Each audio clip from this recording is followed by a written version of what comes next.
Imagine waking up tomorrow and finding an extra $1,000 in your bank account. Not a one-time payment, but a guaranteed monthly deposit for the rest of your life. No strings attached. Now imagine this happening to every adult on Earth. This isn't some lottery fantasy. It's called universal basic income, and economists and governments are actively debating whether we should actually do this. Today, we're diving into what would really happen if the entire world implemented UBI overnight.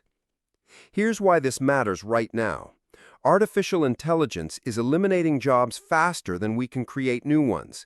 The wealth gap is wider than it's been in a century, and millions of people are one paycheck away from homelessness.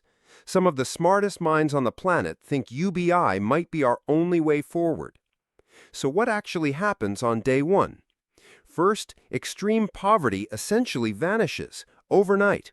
Every person living on less than $2 a day suddenly has enough for food, shelter, and basic medicine.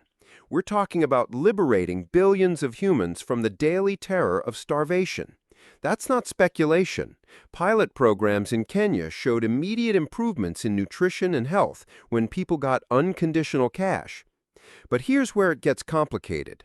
All those people with new money start buying things they couldn't afford before. Food, clothes, maybe a phone. Demand skyrockets. In developed countries, this might just mean longer lines at stores. But in poor regions with limited supplies, prices could spike hard. Though, interestingly, when researchers gave entire Kenyan villages basic income, inflation barely budged. Markets adapted. Traders brought in more goods. Supply met demand. Now, the really fascinating part, what happens to work? Critics say everyone would quit their jobs and become lazy. The evidence says otherwise. In Finland's UBI experiment, people didn't stop working. Some actually found better jobs because they had breathing room to search properly. In Stockton, California, recipients used their monthly payments to transition from part-time to full-time work. But let's be real, some people would absolutely quit, especially those in dangerous, degrading jobs that only exist because desperation forces people to take them. Garbage collectors, warehouse workers, and fast food employees suddenly have leverage. Either employers drastically improve conditions and pay, or those jobs disappear.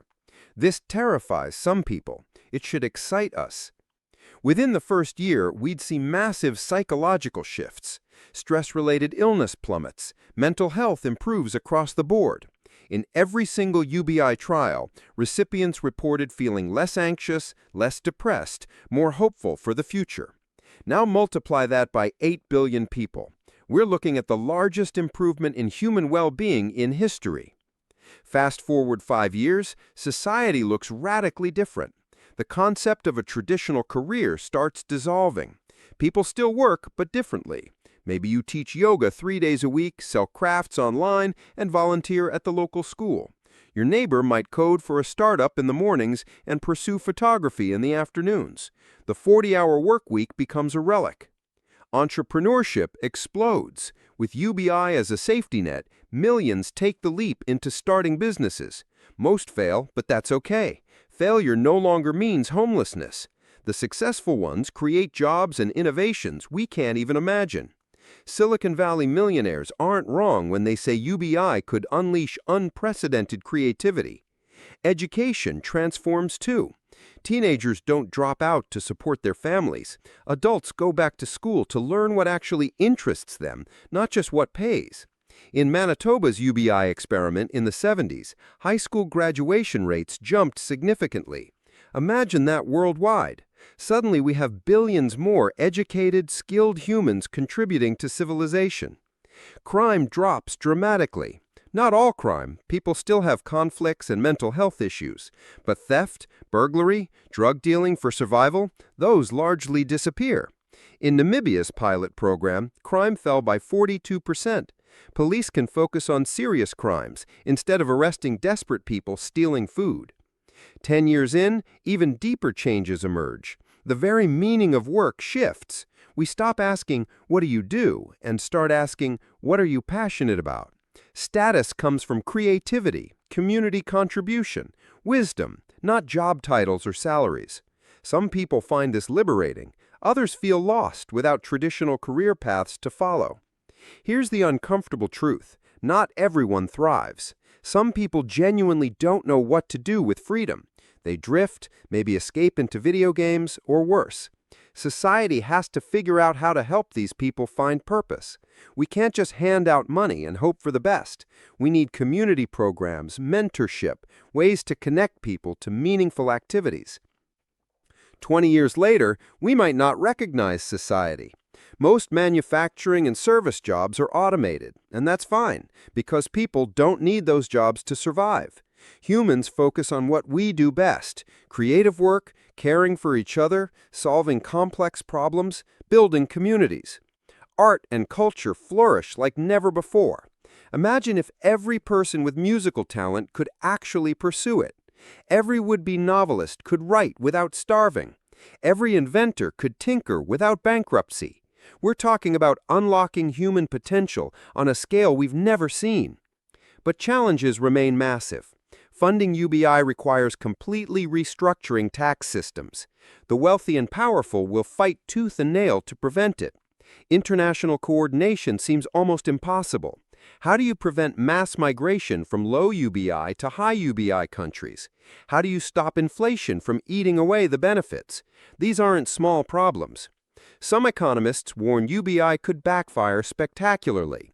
What if productivity collapses? What if inflation spirals out of control? What if we create a permanent underclass of people who never contribute anything? These are real risks that keep policymakers up at night. Yet pilot programs keep showing the same results. People use the money responsibly, they work about the same amount, sometimes more. Their kids do better in school, their health improves, communities become stronger, not weaker. The doomsday scenarios simply haven't materialized in real-world tests. The biggest challenge might be psychological. For centuries, we've defined human worth through work. Suddenly, that connection breaks. Some cultures will adapt quickly, others might take generations. We're asking humanity to evolve its fundamental values in real time. That's not easy. Climate change adds another wrinkle. Give everyone money and consumption could skyrocket, accelerating environmental destruction. Or, freed from survival mode, humanity might finally tackle sustainability seriously. The outcome depends entirely on what values emerge in a post-scarcity society. Here's the bottom line. Global UBI tomorrow would create the most dramatic transformation in human history. Billions escape poverty instantly. Creativity and innovation explode. Communities strengthen. Mental health improves. But we'd also face inflation risks, funding challenges, and deep questions about meaning and purpose in a world where work becomes optional. The real question isn't whether UBI would change everything. It's whether we're brave enough to try. Because doing nothing while AI eliminates jobs and inequality soars, that's the real risk. What do you think? Is humanity ready for this leap? If you found this thought experiment valuable, subscribe for more deep dives into humanity's biggest questions. The future's coming, whether we're ready or not. Let's figure it out together.